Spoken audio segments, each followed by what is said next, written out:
Does God exist? Is religion a force for good or evil? Can religion and science go hand in hand? To find some answers, I've come to Oxford, home to the oldest university in the English-speaking world and the place where I studied as an undergraduate. One of the jewels in the city's crown is the Oxford Union, the debating chamber that's witnessed such legendary orators as Winston Churchill, Benazir Bhutto, and of course, Kermit the Frog. I've come back to the Union today to sit down with the world's most famous atheist, Professor Richard Dawkins, to put faith on trial and to ask, is religion evil?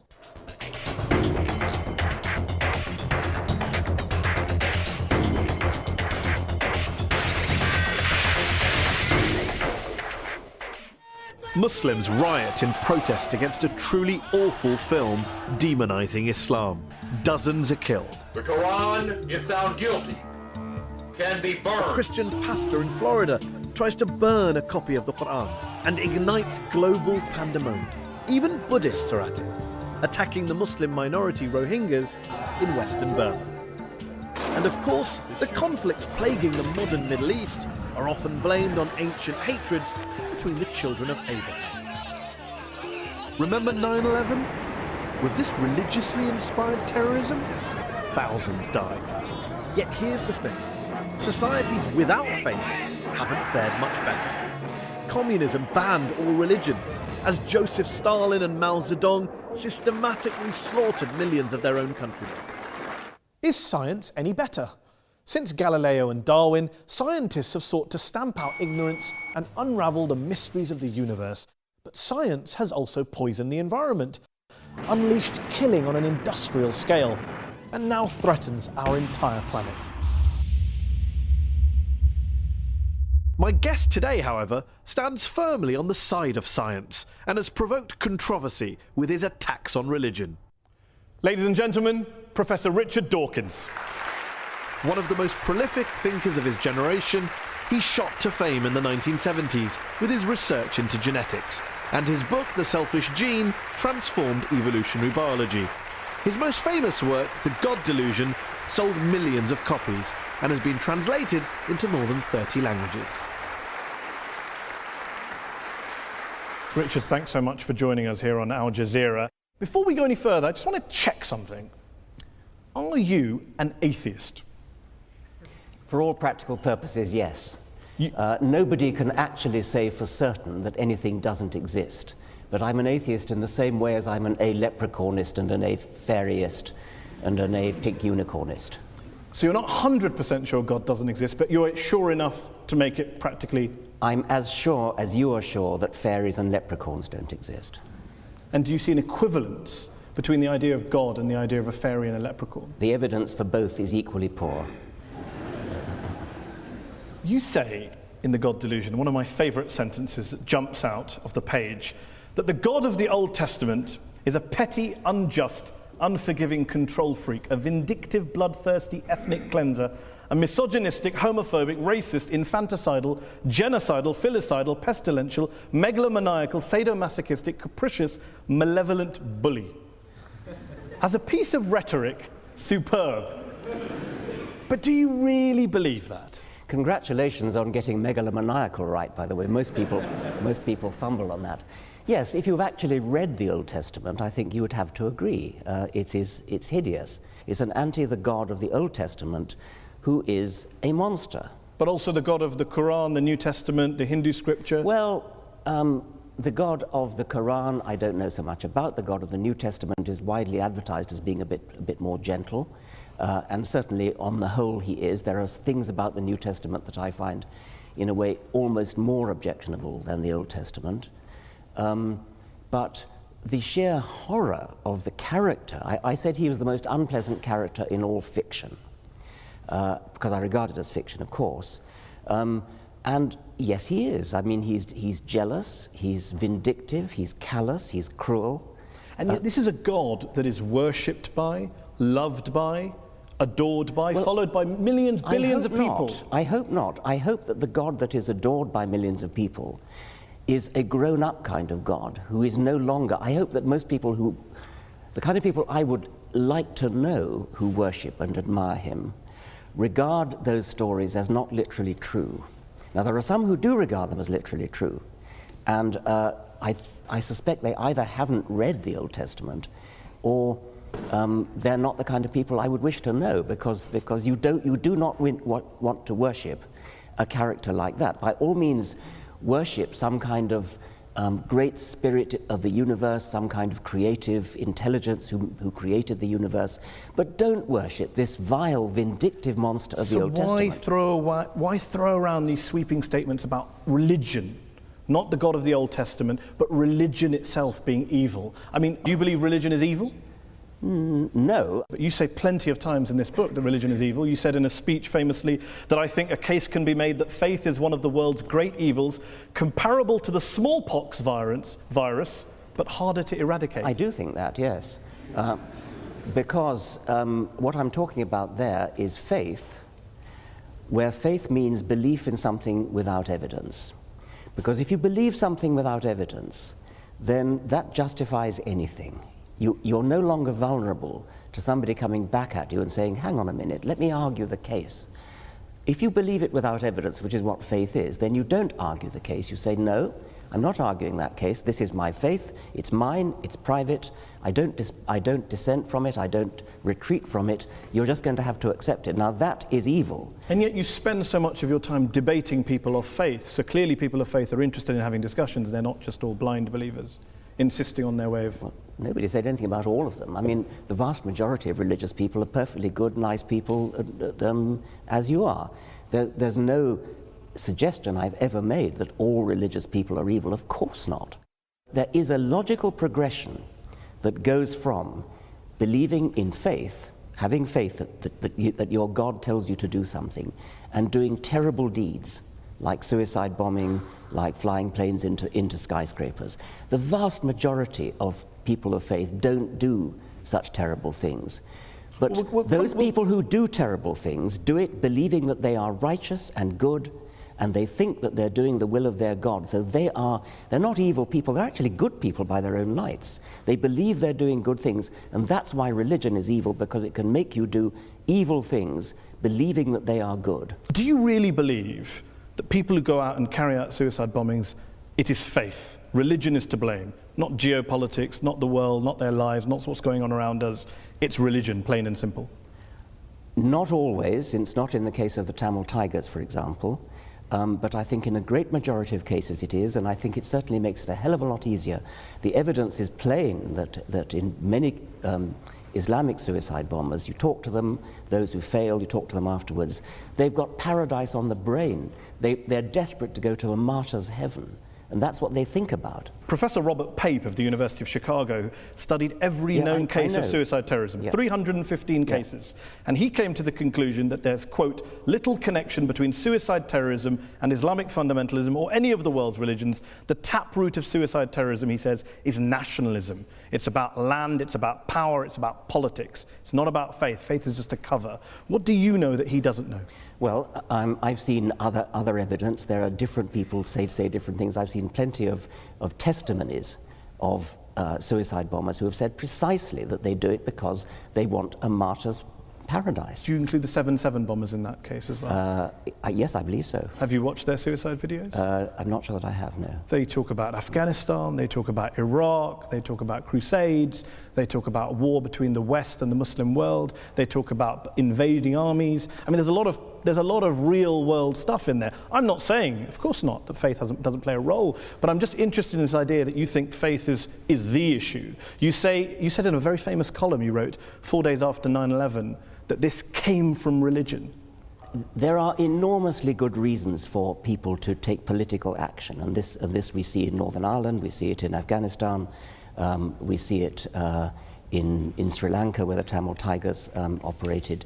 So yes, there are political reasons, but the promise of a martyr's heaven, which is, you cannot deny that this is part of Islamic doctrine. Martyrs go straight to paradise. Yes, but not terrorists, not murderers, not criminals. Well, they believe that because they're told it by their imams. But then what about the majority of the world's Muslim clerics and ulama who came out and condemned 9/11 straight Well, I'm afterwards? delighted they did, but they were pretty quiet about it. What about the argument that says human beings are prone to violence? They're prone to carrying out crimes against their fellow man. You can blame religion, you can blame politics, you can blame economics, lots of factors, lots of excuses. What I don't get is, why do you only focus on religion? For fairness, why don't you also isolate the other factors? There are lots of other factors, and I'm quite happy to say that, yes. There are lots of, I mean, if you look at the wars of history, some of them have been about religion, plenty of them have not been about religion. I never said religion is the sole cause of wars and violence. You may not have said that, but you would accept that the new atheists, people like Sam Harris, the late Christopher Hitchens, have blamed a lot of history's wars on God and religion, and you make a similar suggestion in The God Delusion. Yeah, I would blame a lot of history's wars, but the most terrible wars in history, the two major wars of the 20th century, are nothing to do with religion. You accept that point? Yeah, of course. And the Cold War and Vietnam? Yes, I would, of course, yes. So when you have a situation where some of the world's worst crimes were carried out not by believers, how then does that square with your idea that it's religion that causes good people to do bad things, it's religion that's driving violence, your original statement against religion at the start of this? Dogmatic belief in something like religion or something like Marxism or something like Nazism, these are all, or indeed patriotism, I mean, my country, right or wrong, these are all pernicious beliefs which can drive people to do terrible things. And in the Second World War, Hitlerism was driven by racism, by a sort of sub-Wagnerian pagan religion which Hitler revived. Stalin's atrocities were motivated by a dogmatic belief in Marxism. And atheism. Stalin happened to be an atheist, but he was never motivated specifically. The Soviet Union was not based on scientific rationalism, on the elimination of religion and God? Stalin persecuted the church. Stalin persecuted just about everybody. Are you saying that the Soviet Union, the leaders of the Soviet Union, were not driven by a hatred of religion and a belief that science and human progress and materialism was the way forward? They believed that materialism, science, human progress, those are kind of there was a Marxist slant on those words, and they were hideously misused. Mao Zedong, when he invaded Tibet, told the Dalai Lama that religion is poison. The subtext to the late Christopher Hitchens' book was religion poisons everything. Can you blame people of religion for saying, hold on, we've heard these ideas before, that religion poisons everything and it leads in one direction? It's an incidental fact that Mao Zedong and Stalin happened to be atheists. They incidental, were not it wasn't core to communism.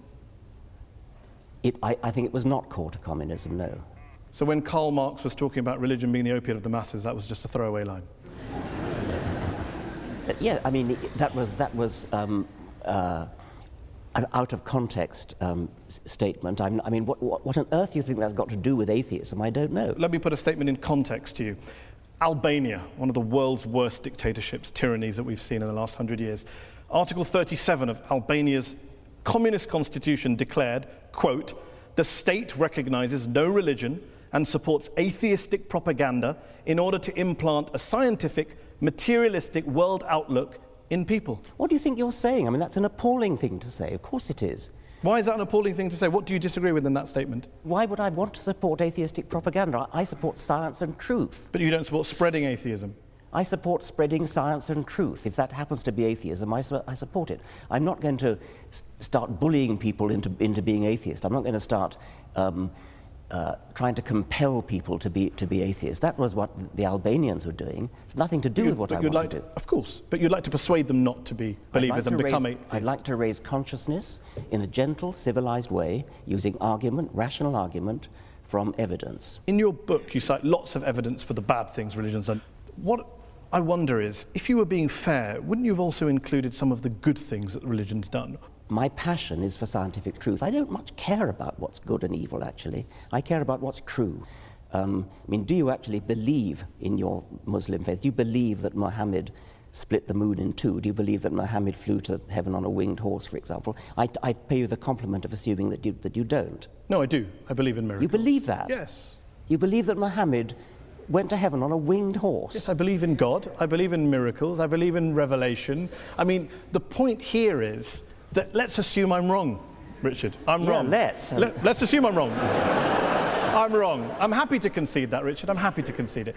I'm wrong. All religions are wrong. God does not exist. We're all mad. The issue is we exist. We've existed for a while. I think even Christopher Hitchens said, and you've said in your writings, we're not going anywhere. So my question to you is, why not acknowledge, for example, the good things that religion has done? Do you accept that religion has done good things, despite all of our mad beliefs and our miracles? I accept that individual religious people have done an enormous number of good things. Not driven by religion. Well, I mean, who knows? You're very mean-spirited. You won't give any credit at all. Take somebody like Martin Luther King, for example. Reverend Martin Luther King. Yes. Obviously, he was a cleric. I imagine that fed into the good things that he did. Plenty of other things did. He was a great admirer of Gandhi, and he was a great admirer of non-violence. He was a brilliant and wonderful, great man. Would you disconnect MLK's non-violence and Gandhi's non-violence from their very strongly held religious beliefs? They didn't. Well, I think it's not a thing that I really care about, actually. I mean, I think they were... You do care about it, Richard. You're saying that people carry out violence in the name of God, and I cite to you an example of very famous people who have done good and non-violence in the name of God, and you say, I'm not interested. If God doesn't exist, then doing something good in his name it's great that something good gets done, but there's no evidence at all that believing in God makes you more likely to do good things. I can't see any noble, logical connection between being religious and doing good things. Let's concede that God does not exist. Let's concede that religion is false. My problem here is trying to understand why some of the new atheists are so anti-religion when religious people clearly are doing lots of good things and they're doing it in the name of God. I've never denied that religious people are doing good things and non-religious people are doing good things. I care about what's true. I'm an educator, I'm a scientist, and I want people to understand the truth about the universe in which they live. That's what I care about. And I regard religion as a distraction, and in some cases a pernicious distraction from true education, which I love and value the way you value and love your God. Can you not do both? Well, so long as they don't contradict each other. There's a divide, Richard. As long as they don't contradict each other. But if you actually believe Muhammad flew to heaven on a winged horse, that's an anti-scientific belief. And that could be wrong. But that bloody well is wrong. But that doesn't change. Yeah. That doesn't change. How do you know it's wrong? Oh, come on. You're a man of the 21st century. No, I'm just asking. It comes back to my original question. The rational position is the agnostic. The rational position is the agnostic position. Why up there? What, I mean, the rational position. I didn't say up there. I didn't pick a place. Okay, you well, picked a place. Why would a winged horse be the way to get to heaven if it's not up there? I asked a question about. You asked about proof.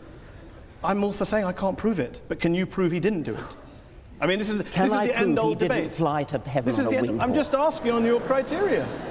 I'm just asking on your criteria. No, I can't prove it, and I can't prove it wasn't a golden unicorn. But I'm fascinated that you'd rather talk about what animals the Prophet may or may not have used 1400 years ago, rather than talk about what Muslims or Islam is doing in the world today, good or bad. Well, that seems to be the distraction. If anyone's distracted, it seems to be you. Well, that's your view. I'm fascinated by how somebody, a respected, sophisticated journalist in the 21st century, can believe that a prophet flew to heaven on a winged horse. Let me ask you this. Are all people who hold beliefs in God and in miracles and the supernatural, do you regard them all as intellectually inferior to you? I regard those beliefs as intellectual nonsense. I don't regard the individuals as intellectually inferior to me, because many of them palpably are not. If you go back in history, then all bets are off, because before Darwin, for example, it is not at all surprising that before Darwin people believed in all kinds of things which they wouldn't believe in now. There are many people, many scientists today who say they're religious. And if you actually ask them what they believe, in many cases it turns out what they believe is in some sort of deistic God, some sort of intellectual spirit, some sort of creative intelligence that lay at the root of the universe, perhaps invented the laws of physics, something like that. I don't agree with this book, but it's an excellent book, very well argued. You're very passionate, clearly. There's one section in the book where you talk about bringing up children. Oh, yes. And you talked about education. You talk about a story when you tell a story about being in Ireland and talking about the Catholic child abuse scandal. And there's one quote on page 356, which I will read out to you. "Horrible as sexual abuse no doubt was, the damage was arguably less than the long-term psychological damage inflicted by bringing the child up Catholic in the first place." You believe that being brought up as a Catholic is worse than being abused by a priest? There are shades of being abused by a priest, and I quoted the example of a woman in America who wrote to me saying that when she was 7 years old, she was sexually abused by a priest in his car, and at the same time, a friend of hers, who also 7, who was Protestant, or was of Protestant family, I should say, died.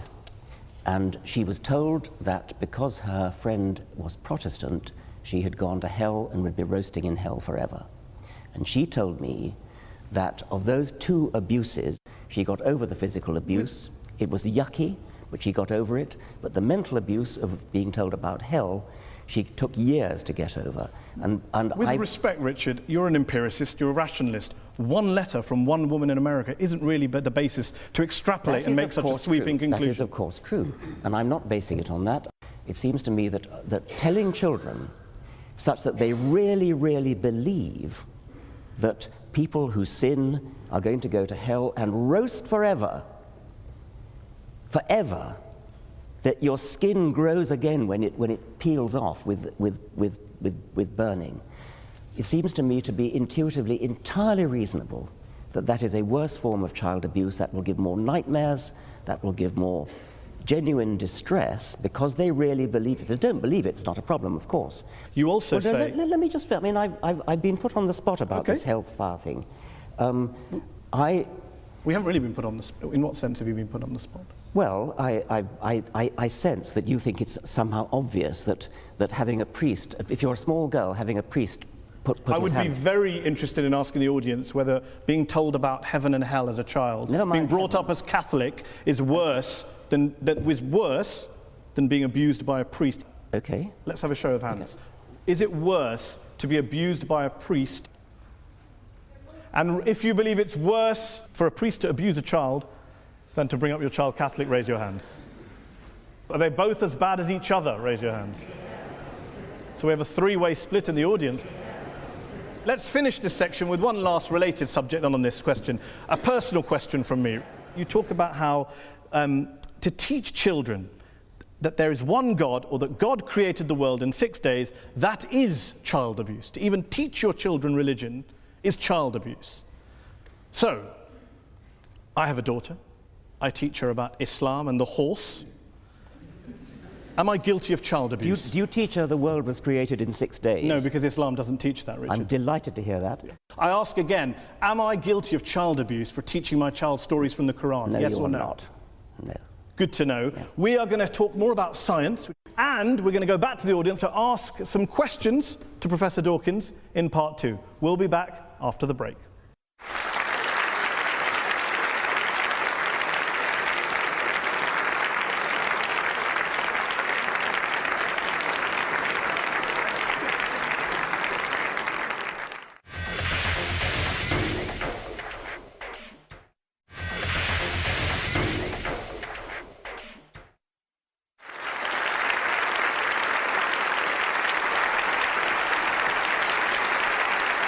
Welcome back.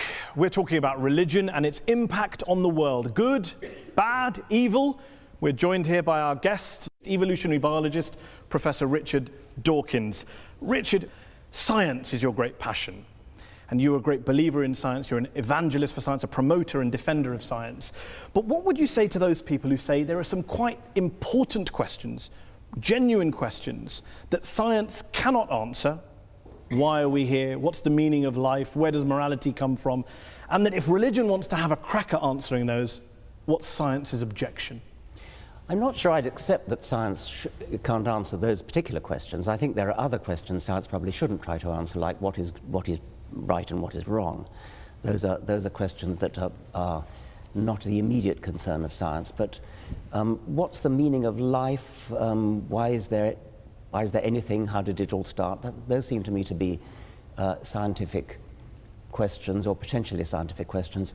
If there are some questions of that sort that science can never answer, then we should at least keep trying to answer them. And if science can't answer them, religion having a crack at answering them, if there's no reason to think that religion has any basis for an answer, then why would religion have a crack? Why would you bother to listen to religion having a crack at answering them?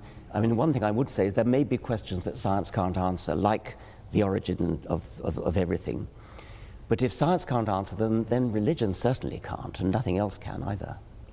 Why? Why is it it's either science or nothing? Well, yes, because science is the method of getting at what's true. I mean, if you take something like how did the universe begin, which is a very baffling, deep question. How did life begin? Another baffling, deep question. Both those questions are unanswered. The best methods we have of approaching those are the methods of science, because these are the methods that look at evidence, that evaluate evidence in all sorts of sophisticated ways. What has religion got to do with that, other than just looking at the writings of somebody who wrote a few centuries ago? I mean, why would you bother to read those writings? So the great philosophers and theologians in history who have grappled with these big questions and thought about spiritual issues, moral issues, the transcendent, they're all wasting their time? Yes, they're wasting their time. What about, why does my life have meaning? What's its worth? Well, where does my dignity come from? Your meaning and your dignity are up to you, and mine are up to me, and these are not questions that science would attempt to answer. Each person finds their own meaning in their own life. And good luck to them. And what's wrong with religion offering moral certainties, if, as you say, science can't answer moral questions? Science can't offer moral certainty, but I don't see that religion can either. You don't think that the religious values we have today, the moral codes we live by today, were originally derived from Judeo-Christian values, Islamic values, Hindu values? Not really, no. I mean, things like the Golden Rule, things like treat others as you would wish to be treated yourself. These are ancient values which crop up all over the world. They've been adopted by many religions. You can find justifications for them in moral philosophy. You can find justifications for them in evolutionary biology, which is my own subject. I don't seriously think you're going to base your morality on religion, because if you do, then you've got to say, well, do I base it on Scripture? I hope you don't base it on Scripture, because if you do, then you're going to have some pretty horrible values unless you deliberately cut out those parts of Scripture which are unacceptable to modern morality. Do you believe science is omnipotent, that it can answer all questions? I've already said no. I've already said it can't answer moral questions. But questions about the real world, questions about reality, questions about the origins of things, why life is the way it is, why the world is the way it is, why the universe is the way it is, yes, science is the way to answer that. Some of your critics have argued that you are willing to hold religion up to a very, put it under the microscope, hold it to account, scrutinize it, criticize it.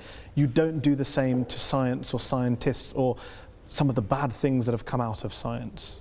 Well, bad things that come out of science, if by that you mean horrible weapons. Nuclear weapons, gas chambers, eugenics. Weapons, yeah. These are terrible things which are technology that arises out of science, and it's certainly true that if you want to do terrible things with technology, with terrible weapons, for example, science is the best way to do it, because science is the best way to do anything. And even bad things. Even bad things. I mean, that's right. If you want to develop a terrible weapon, you're not going to do it in any other way than by science. The trick is not to want to develop a terrible weapon, and that's a political decision. And you do not see science and religion as occupying two different compartments that can live side by side. They are in conflict with one another. Insofar as religion attempts to talk about reality and has an alternative vision of reality, I think they are incompatible, yes. Despite the fact, as we discussed earlier, many of our leading scientists are believers? I think it's baffling. I mean, what they in practice do is they leave their religion at the door when they go into the lab. And so they get on with their science. They say they don't. Well, I know they do, but, well, okay. Isn't it because religion answers all sorts of human needs and spiritual urges which science never can? Isn't that the real issue that you can't get away from? Religion may answer human needs. I mean, for example, if you're terrified of dying, religion may answer the need for comfort and consolation. Or if you miss a loved one who's died and you hope to see them one day in heaven, then religion answers a need. It doesn't make it true. And one last thing, and then we'll go to the audience. What do you say to those people who say, you talk a great deal about the power of science, the truth of science. You have people like Sam Harris who say morality can be determined by science. You have quite charismatic, forceful people going around the world proselytizing on behalf of science, that science is actually the new religion that you guys are pitching. I wouldn't say it's a new religion. I mean, it certainly does some of the things that religion traditionally has tried to do, like to answer the deep questions of existence. And it does that, and it does it successfully in a way that religion never has. But it isn't a religion because it's not based upon any holy books, it's not based upon faith, it's not based upon revelation, it's not based upon tradition, it's based upon evidence, and there's a huge difference. And anything that we do not have evidence for that's not scientifically testable, you would dismiss? Well, scientifically testable is putting the bar rather highly, but I do think that evidence is the only good reason to believe anything, yes. So love, beauty, aesthetics, metaphysics? No, I mean, those are obviously important questions. And if you ask some question like, how do you know that your wife loves you? It's from evidence. I mean, it's not scientifically testable evidence, but it's evidence. It's little looks in the eye, it's little catches in the voice. I mean, that is evidence. That's not just internal revelation. Okay, let's open it up to the audience. We've been talking about God, evil, war, terrorism, bringing up your children, living a good life, religion and happiness, science versus religion. Who would like to answer the first question? Yes, you? If the Almighty God appears suddenly on the cloud or on the earth or part of the universe, what is your reaction? Are you going to believe or are you going to go against him? What would it take for you to believe in God, not just miracles? Yeah, I mean, popping his head through the clouds. Yeah, that's the thing I've worried about a lot. Obviously, it would do wonders for the book. the reason I worry about it is that obviously, as a scientist, I'm committed to the view that I would change my mind if evidence came along. And so it's a very important question, what would that evidence look like? And I've talked about it with my colleagues a great deal. I used to think, yes, if there was a great deep Paul Robeson voice coming out of the clouds saying, I exist, then yes, obviously I would believe it. But have you ever seen a really, really good conjuring trick?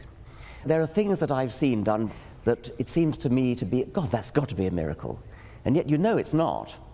And so there is a real problem there that we are easily fooled. Let's take another question from gentleman here.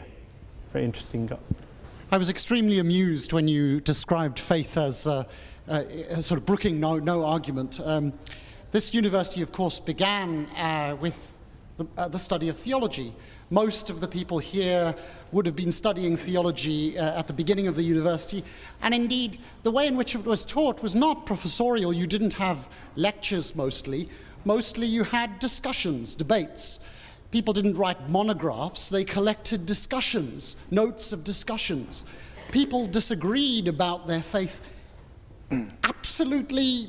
I mean, everybody had a different opinion and everybody expressed it and everybody was heard. What's the question? The idea that, so the question is, do you really think that your view of faith brooking no argument measures up to really any experience of how people think about their faith? You talked about the evidence that your wife loves you. I think for most religious people, the evidence that there's a God is rather like that. Well, obviously, I would be mad to suggest that that theologians don't argue. They argue all the time and always have. They fight wars over their arguments. So clearly they argue. I'd say, when I say brook no argument, I don't mean that they don't argue. When you say that theologians have disputes and interesting discussions, I take it that from your garb, you take a position one way or the other on whether the transubstantiation, whether the bread and wine really is the body and blood of a first century Jew, or is merely symbolic. But what evidence you bring to bear on such an argument, I cannot imagine. It would not be a real argument at all. It would be a false argument. It would not be an argument which could be settled by real evidence. Just deal with the point about the evidence level when you refer to love of your wife. When you say that your wife loves you, and you're getting evidence from looks in the eye and catches in the voice was the phrase that I actually used. And the questioner said, that's the way religious people feel about God. Yes, they feel that about God, but there's no evidence that they're getting any cues at all. I mean, their God is an imaginary God inside themselves. They feel that they're getting little looks from the eyes of God and sounds from the voice of God, but why should we believe them since we can't see or hear any evidence to that effect? Let's take another question. Gentleman here in the second row. With regards to religion, you've given an example where the Islamic faith and the Muslims basically they wrap themselves up in bombs because that's what they believe is an Islamic faith. But I disagree with you because there are more than 1 billion Muslims living in the world today who actually believe in the Quran and the Scripture, which you said if everybody started believing in the Scripture, then that would be horrible. But I disagree with you because more than 1 billion Muslims believe that if you kill one innocent person, it's as you've killed the entire humanity. So today humanity is about 7 billion people. So more than 1 billion Muslims do not strap themselves up and actually go and commit suicides. The problem with many scriptures, and I think the Quran is no exception, is that you can find a verse that says so-and-so and you find another verse that says the opposite, and so you have to pick and choose. I mean, is it not the case, for example... You always choose the bad ones. Well, no, I mean, I'm suggesting that you shouldn't be in a position of having to choose. I mean, you shouldn't base your life on a holy book which has contradictory verses, where you can choose one verse when you want to make one point and another verse when you want to make another point. I mean, isn't it the case that the penalty for apostasy is death? You can't take these things and just hold... I could hold up an example of, we mentioned earlier, Sam Harris has said there are some views that are so irrational, people should be put to death for them. Should I hold all atheists to him? Of course I won't hold him to all atheists to that view. Let me put it to you. I mean, is the penalty for apostasy death? No. Good, I'm delighted to hear that. Why didn't... And the Quran doesn't say it is. Well, then... Some Islamic scholars do. Okay. But that's debate and discussion. There's arguments going on. Things take place over centuries. Okay. Well, let's have an atheist make a point and join the debate. Lady there's waving her hand. Actually, in the Quran, mankind refers only to Muslims and excludes infidels, which is all the rest of us. So that's a small point.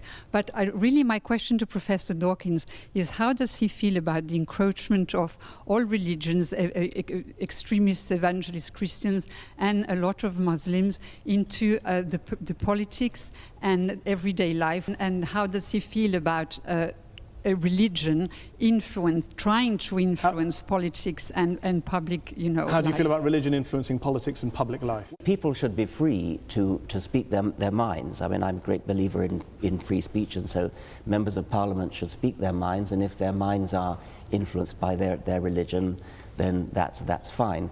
What I would object to, I think, is the view that somehow religion has a privileged right to speak because it's religion. And I think you probably agree with that as well.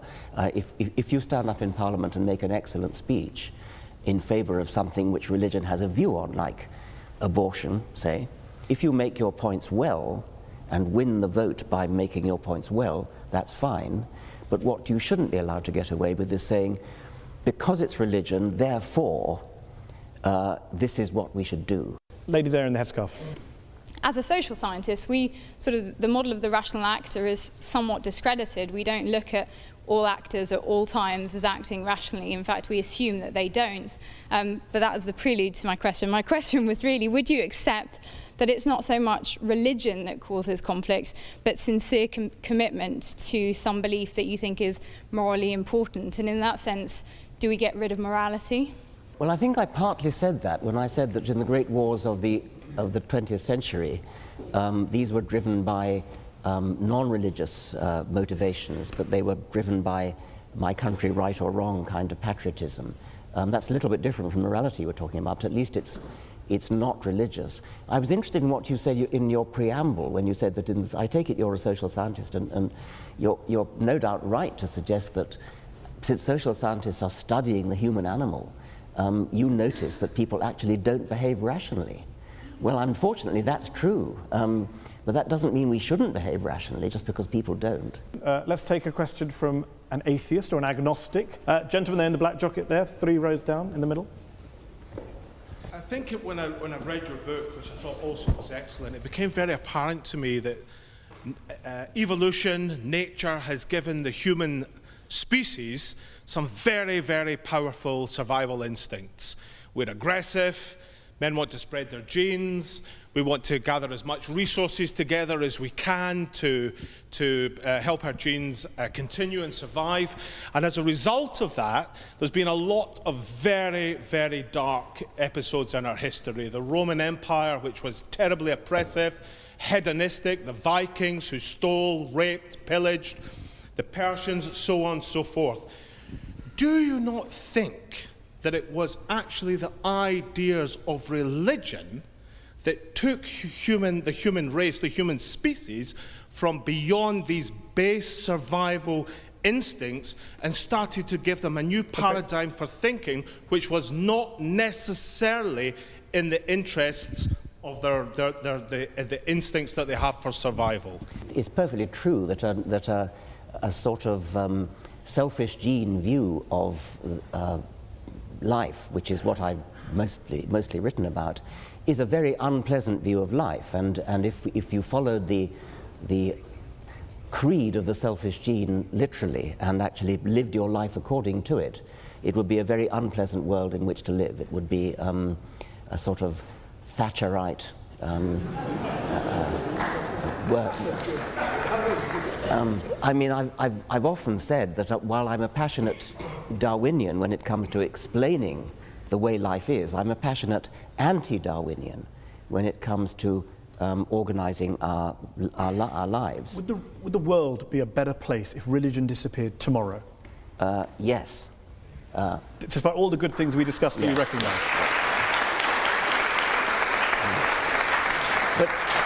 But you'd still have the Nazi Holocaust, the communism, you wouldn't have the charities, that's fine. You would have the charities, but I mean, it's only your assumption. But I want to finish because the questioner actually challenged me by saying that it was religion that helped us to escape from the unpleasantness of the selfish gene. I don't actually think that is true. I think that we have escaped by a long and slow process of civilization in which religion no doubt played a part. If you look historically over the very long time span of history, we're getting better, we're getting nicer, we're getting more charitable, we're getting kinder, getting less cruel. I wouldn't give religion the credit for that. I think I would give a much more complicated mixture of civilizing processes the credit for it, and religion is probably a part of that. Okay, let's take one last question.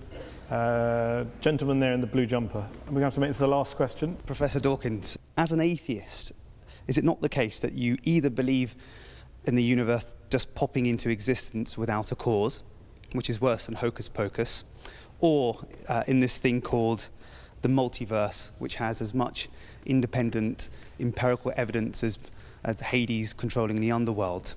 Right. The phraseology you use is somewhat biased, somewhat slanted. The universe popping into existence out of nothing.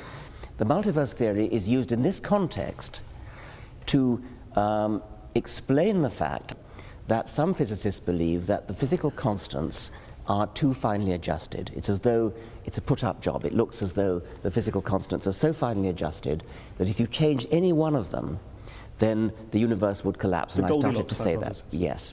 Now, the multiverse hypothesis is a kind of Darwinian way of solving that problem. It says there are billions and billions of universes, all of which have different settings of their fundamental constants. A tiny minority of those billions and billions of universes have their constants set in such a way as to give rise to a universe which lasts long enough to give rise to galaxies, stars, planets, chemistry, and hence the process of evolution. But do you understand, it does make me chuckle that you mock me for believing in a prophet that flies into a heaven, but you believe in lots and lots of universes that you can't show me, prove to me, test to me in a lab, as a basis of getting out of believing in a God and a prophet. I'm astonished that you should compare the two. I'm comparing the lack of evidence for the two. Well, you cannot use your own intuitive common sense in order to diss physics. I mean, if you could do that, we wouldn't need physicists. I mean, they are very sophisticated people, they do mathematics. But there are physicists like Paul Davies who have dissed the multiverse theory as being nonsense. Well, Paul Davies would rather take the view that there's something mysterious in the origin of the universe, and that's another perfectly respectable physicist's view. Steven Weinberg, the Nobel Prize-winning physicist. It's respectable if a physicist holds a view about mystery in the universe, but not if anyone else holds it. If we're talking about the origin of the universe, that is a problem in physics, yes. Let's end with a couple of quick questions. If, as Christopher Hitchens, the late Christopher Hitchens wrote, religion is ineradicable, and as you put it, harder to get rid of than smallpox, doesn't this basically mean that whatever motivations you have, no matter how passionately you're driven and love for the truth, you are essentially wasting your time? I would never admit to wasting my time trying to propagate the truth, and I think I can claim a modicum of success with the people that I've read my books, the people who've attended my lectures. It's a doctrine of despair to say that we're stuck with religion for all eternity. The religions of ancient Greece and ancient Rome and the Vikings have all dead. Nobody believes in Jupiter or Thor anymore. And I have great hopes that the same is going to be true of the God of Abraham. And one last thing, there's a new book out from one of this country's well-known philosophers called Religion for Atheists, which makes the case that no matter how false religion is, no matter how imaginary God may be, there are some lessons, there are some institutions, there are some values that atheists could usefully borrow. I've heard that argument put. I've heard people say that humans do need some sort of rituals, and they need some sort of gathering places, meeting places. I can sort of see that. It's not a thing that interests me very much. I don't feel any great need for ritual. I don't feel any great need to fill the alleged vacuum that'll be left when religion goes. I think there's plenty to fill it already. It's been a fantastic discussion. It's a pleasure to have had you here on Al Jazeera. Thank you all to the audience here in the Oxford Union Chamber. And thanks to you all at home for watching. Goodbye, and dare I say, God bless.